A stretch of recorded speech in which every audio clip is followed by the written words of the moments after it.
Muy bien.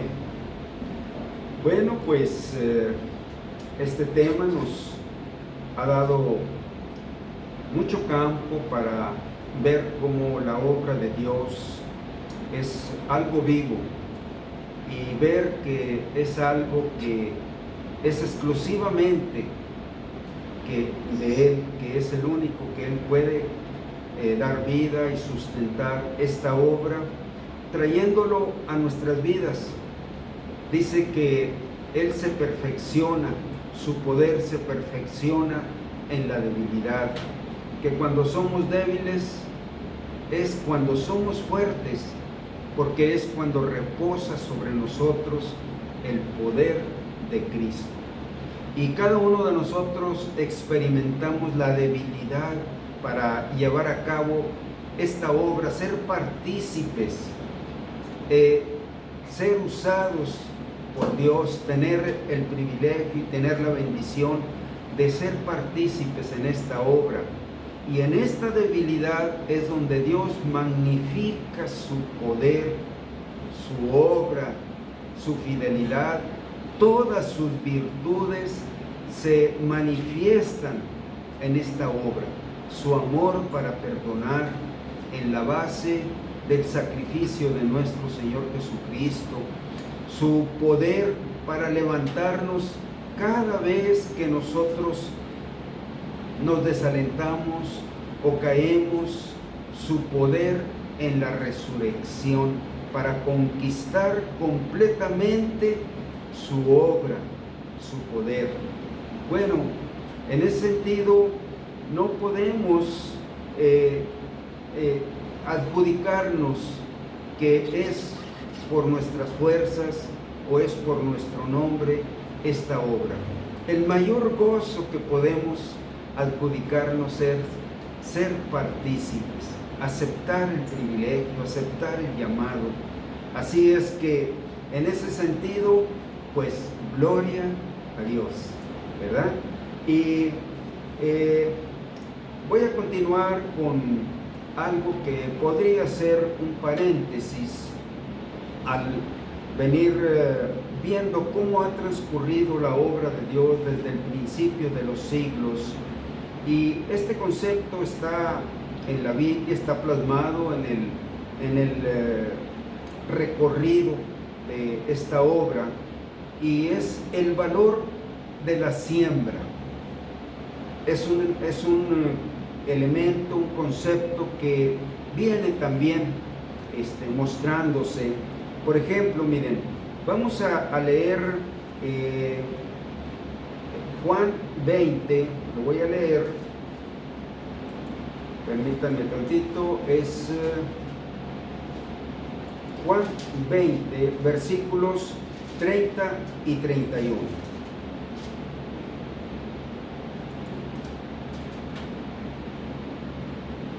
Dice: hizo además Jesús muchas otras señales en presencia de sus discípulos, las cuales no están escritas en este libro, pero estas se han escrito para que creáis que Jesús de Nazaret, Jesús el Galileo, Jesús el hijo del carpintero, para que creyendo que creáis que Jesús es el Cristo, el Mesías, el Dios que se haría carne y vendría a habitar entre nosotros. Eso significa el Cristo, el Mesías.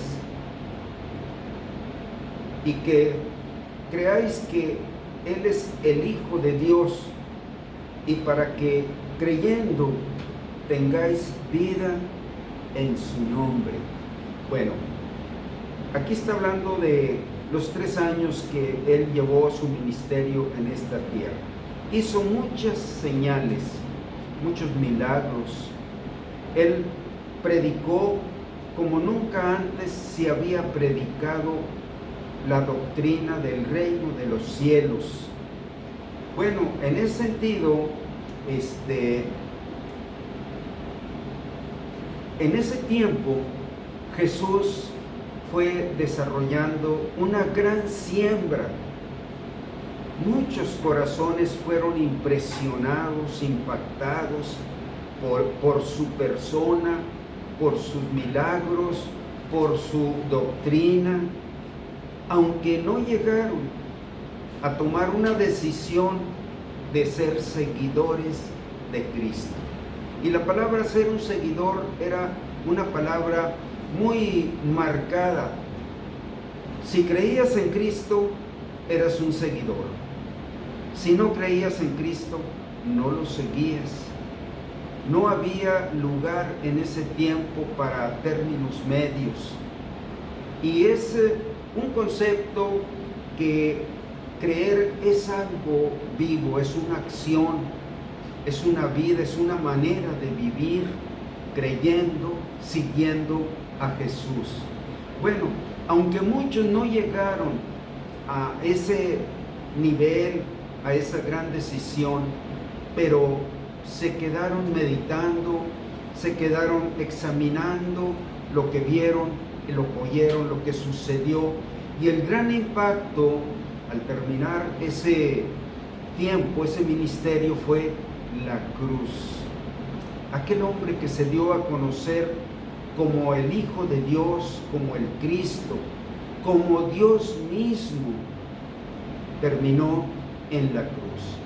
Y fue una siembra, porque ese gran evento hablaba del amor de Dios, hablaba de un evangelio vivo. Esta es la buena noticia. Yo vine a tomar tu lugar, el lugar que te corresponde a ti en el Calvario, en la cruz, en la muerte, en estar separado de Dios. ¿Saben ustedes que el mayor sufrimiento de Cristo no fue los latigazos, no fueron los escupitajos, no fueron los insultos, no fue la corona de espinas, no fueron los clavos de la cruz? Su mayor sufrimiento fue que Él quedó separado de Dios cuando entregó su espíritu. Él clamó diciendo: ¿por qué me has desamparado? Este fue su mayor sufrimiento, y es el mayor sufrimiento por el pecado. Quedar separado de Dios para la eternidad.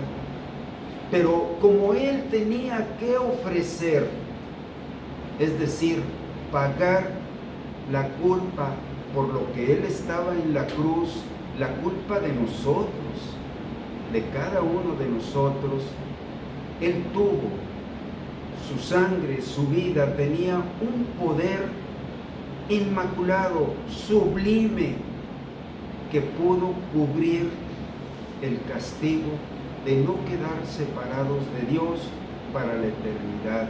Bueno, ese fue un impacto tremendo en aquel tiempo.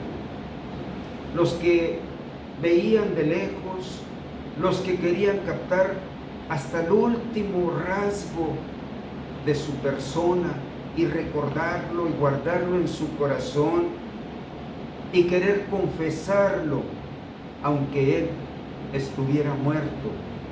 Bueno, a los de lejos, a los de cerca y a los íntimos, Él dejó un gran impacto, y eso fue una siembra que después daría fruto. En algún sentido, los que toman un lugar así de intimidad con Cristo dejan muchas cosas, y la Biblia dice, el mismo Señor Jesucristo dijo: el que no carga su cruz para seguirme no es digno de mí. ¿Cuál es la cruz? Lo que tú eres, lo mejor que tú tienes, lo mejor que has ganado. Todo merece la cruz.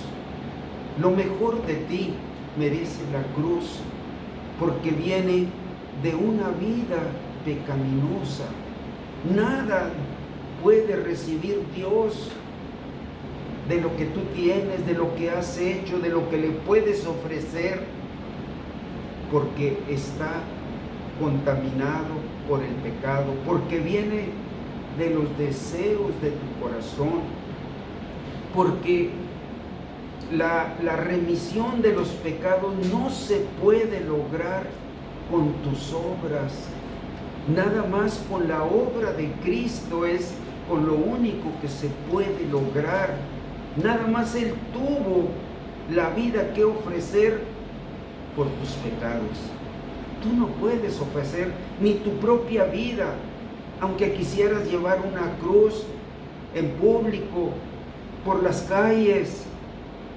No puede recibir porque no tiene valor alguno, porque está sucio, está vil, manchado, contaminado por el pecado. El Señor dijo: lo que sale del corazón del hombre, eso contamina al hombre. Bueno, en ese sentido, el impacto de la cruz fue una siembra tremenda. En Juan 21 hay un versículo que también me quedó pendiente de leer. Dice: y hay también otras muchas cosas que hizo Jesús, las cuales, si se escribieran una por una, pienso que ni aún en el mundo cabrían los libros que se habrían de escribir. ¿Se imaginan la gran siembra que dejó Jesús? Que se escribieran todo lo que vieron en esos 3 años. En el mundo no cabrían los libros. Bueno, estamos hablando de una siembra, el valor de la siembra. Y cuando Él ascendió al cielo, esa siembra que Él dejó empezó a cautivar los corazones, empezó a atraerlos a Él y empezaron a venir. Bueno, la semana pasada voy a leer unos versículos que leímos la semana pasada. Bueno, el Señor Jesucristo dijo: escudriñen las Escrituras, porque ellas dan testimonio de mí. ¿Por qué creen ustedes que Dios dio a los evangelistas, a Mateo, a Lucas, a Marcos, a Juan, a escribir los evangelios? Porque la palabra escrita es la mayor siembra, y ahí Dios guió a cada uno de ellos para que escribieran no todas las señales, ni los milagros, ni todo lo que habló Jesús. El Espíritu Santo los guió a cada uno que escribieran lo necesario, lo que tú y yo necesitamos para recibir esa siembra escrita de la palabra. Dios se ha esforzado, o Dios se ha propuesto dejar su palabra escrita, porque es la mayor siembra. Y en este versículo, en Juan 5:39, cuando el Señor les dice: escudriñen las Escrituras, estos eran los que estaban muy lejos de Jesús, los que le rechazaron, los que pidieron que fuera crucificado. Y Él los desafiaba a que escudriñaran las Escrituras de los profetas, de los salmos, de la ley. Ahí estaba escrito de Él, y les dijo: escudriñen las Escrituras. A ustedes las defienden con tanta vehemencia que para ustedes las Escrituras son un ídolo, pero ustedes no escudriñan lo que hablan de las Escrituras. ¿Por qué un ídolo? Porque era un legado, y ellos se consideraban descendientes de Abraham porque tenían el legado de los profetas y guardaban las Escrituras, pero las guardaban en el armario, no las guardaban de llevarlas a cabo, y no las escudriñaban, y no lo conocieron, no lo identificaron. Y Él les dijo: vayan y escarben, escudriñen, revisen las Escrituras, porque ellas dan testimonio de mí. Bueno, esas Escrituras es el Antiguo Testamento, es un legado de Dios. Él guió a cada uno de los profetas que escribieran y cuánto escribieran. Vez tras vez Dios decía: escribe en un libro, escribe esto. Bueno, la siembra de las Escrituras, de la palabra escrita, hermanos, es la mayor siembra que tú puedes legar. Bueno, estamos ahora promoviendo, ¿verdad? Obsequiar Biblias. Es un tiempo donde Dios está propiciando que obsequiemos Biblias, porque es la palabra escrita, porque ellas son las que dan testimonio del Señor Jesucristo. Bueno, en ese sentido, estamos ahora dándole seguimiento en algunos pasajes para ver plasmado el valor de esa siembra. Y vamos a ver, yo lo voy a leer, Hechos 1, 12 al 15.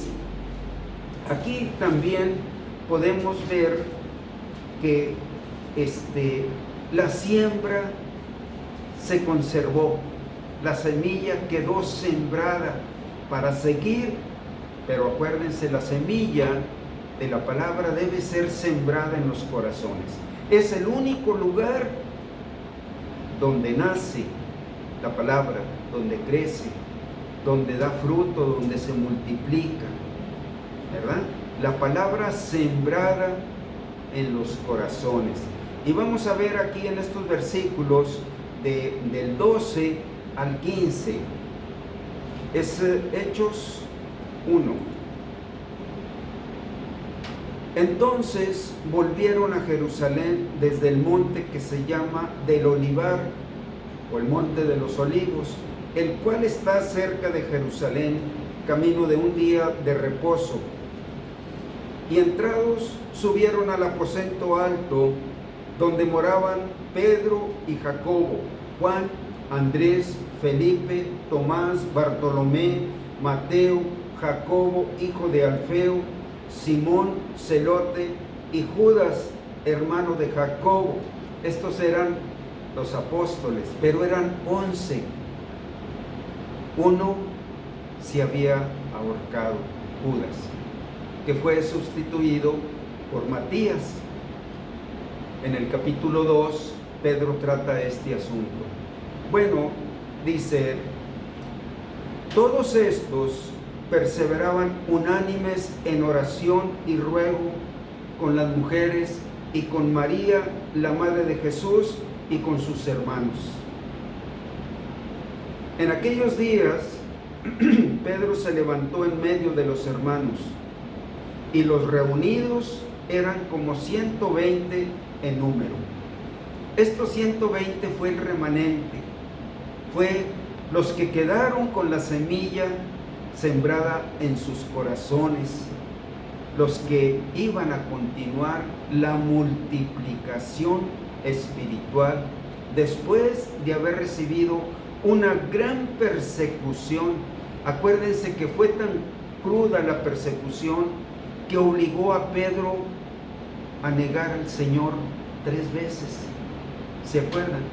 Bueno, ellos estaban saliendo de esa persecución, estaban quietos, orando para continuar la obra que el Señor les había encomendado. Él les había dicho: yo estaré con ustedes todos los días hasta el fin del mundo. Vayan y hagan discípulos en todas las naciones y bautícenlos en el nombre del Padre, del Hijo y del Espíritu Santo. Bueno, ellos estaban orando por llevar a cabo esta gran comisión, porque representaba la multiplicación espiritual. El Señor dijo: en todas las naciones hagan esta obra, porque es un principio elemental en la obra de Dios. Y vemos que quedaron 120 orando, hicieron la obra de Dios suya, estaban buscando la guía. ¿Cómo? Vuelvo a decir que estaban recuperándose, reponiéndose de la gran persecución que al final llevó a la cruz a Cristo. Realmente ellos fueron instrumentos de deshonra, instrumentos de usos viles, como dice la palabra de Dios, que en una casa grande no solo hay instrumentos de honra, sino instrumentos viles, que unos son escogidos para esos usos, para usos de honra, y otros son escogidos para usos viles. Bueno, la vileza de los que gritaban ante Pilato que crucificara, que no les diera ningún criminal, que crucificaran a Cristo, y presionaron, que pusieron realmente contra la pared al gobernador de Roma, en la provincia de Judea. Lo obligaron a entregarlo a la cruz, con la anuencia se los entregó. Bueno, a ese grado fue la persecución. Y estos 120 guardaron a Cristo en su corazón. Para llevar la semilla necesitas recibir a Cristo. Si Cristo no está en tu corazón, no puedes tú tener esa semilla, porque la semilla es Cristo, la simiente preciosa. Bien, entonces aquí la Escritura nos deja este dato para darnos cuenta que la siembra que Jesús hizo fue tan firme que representaba el Evangelio, el testimonio de las Escrituras, y más que se revelarían a partir de este tiempo que estamos viendo aquí. Quiero decirles que estos 120 fueron los iniciadores de la iglesia de Cristo. En ellos descansó el inicio de la iglesia de Cristo. Estos 120, porque la iglesia es el cuerpo de Cristo y la iglesia es el templo de Cristo. Y Cristo estaba viviendo en ellos.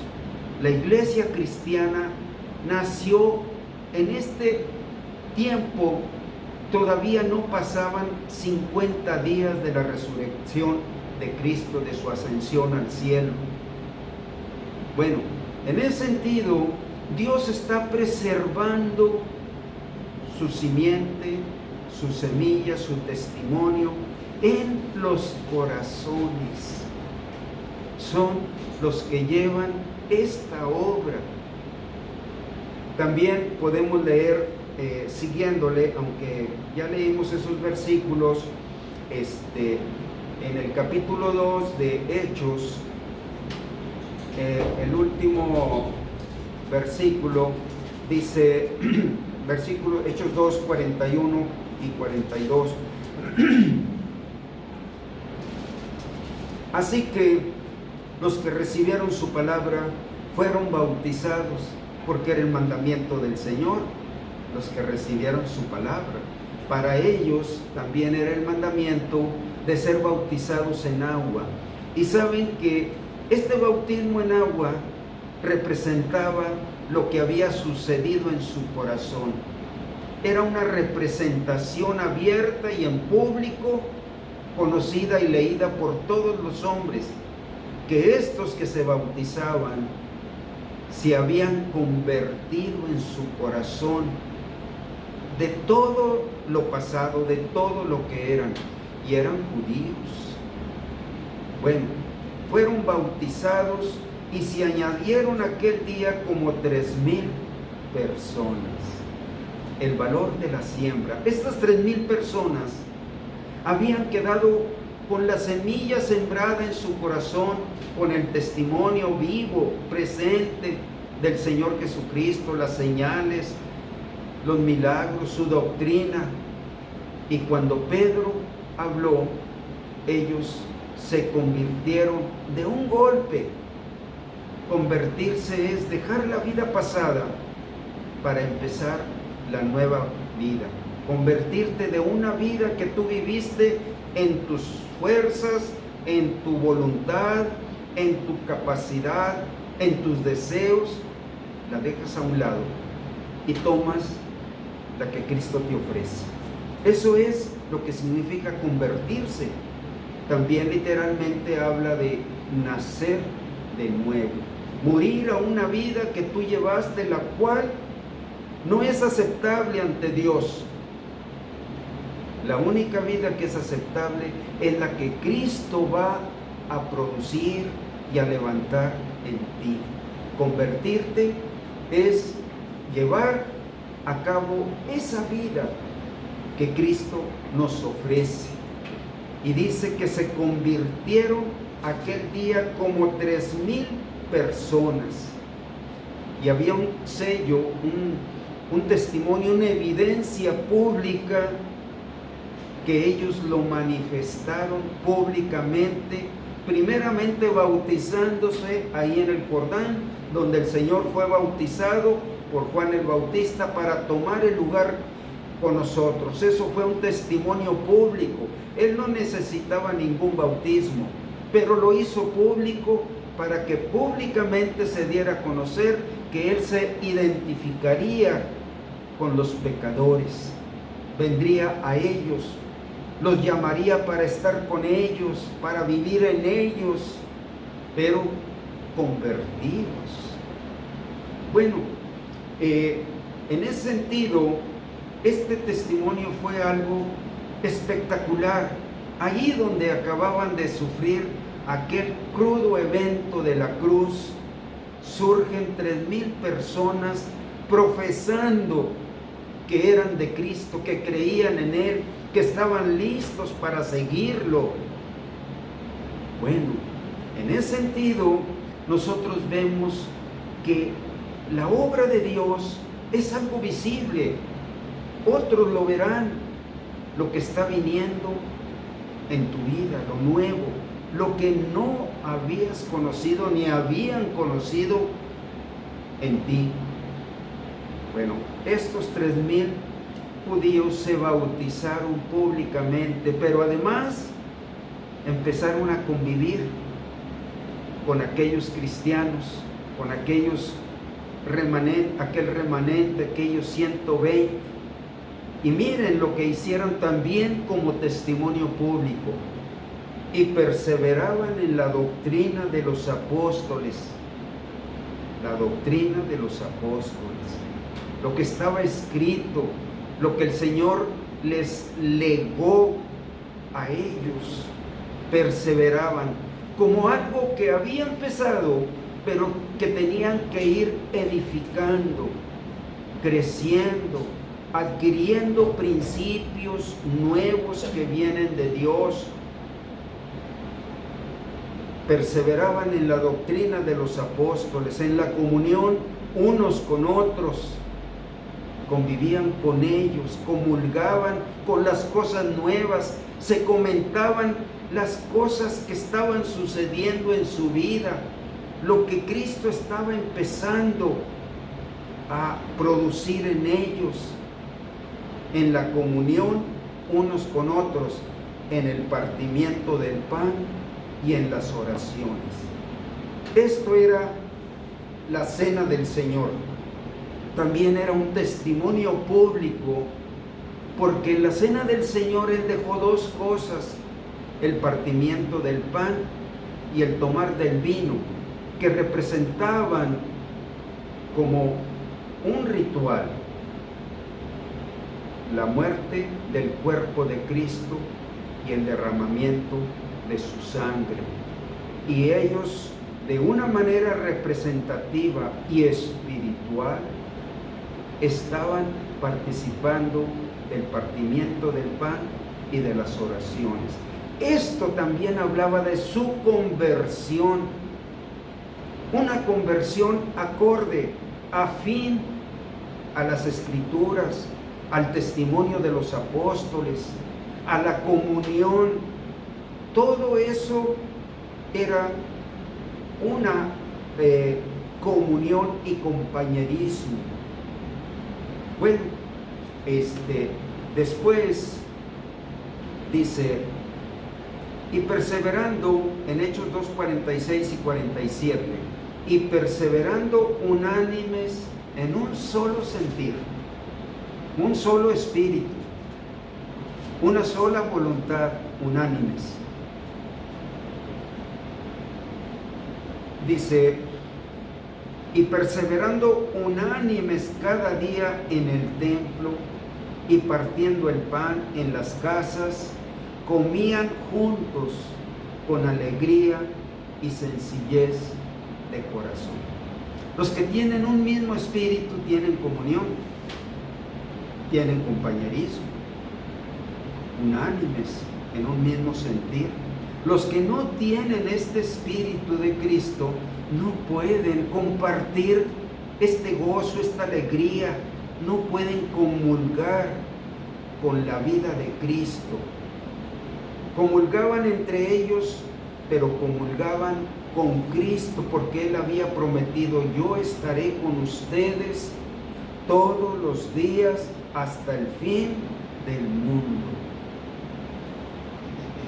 Y alabando a Dios y teniendo favor con el pueblo. Quiere decir que aquella siembra había dejado muchos simpatizantes, muchos que aceptaban y estaban de acuerdo, sí, pero les faltaba la decisión de convertirse, querer nacer de nuevo, que Cristo les diera la única vida que quedará para cuando partieran de este mundo, la vida eterna, la vida que Cristo trajo cuando ellos le recibieron.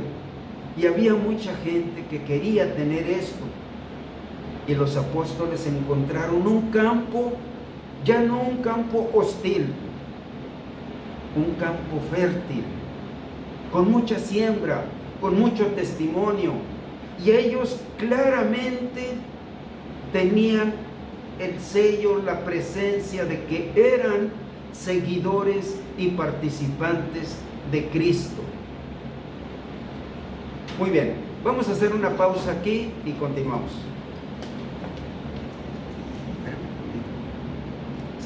¿Sí? No. Inicia. Al centro.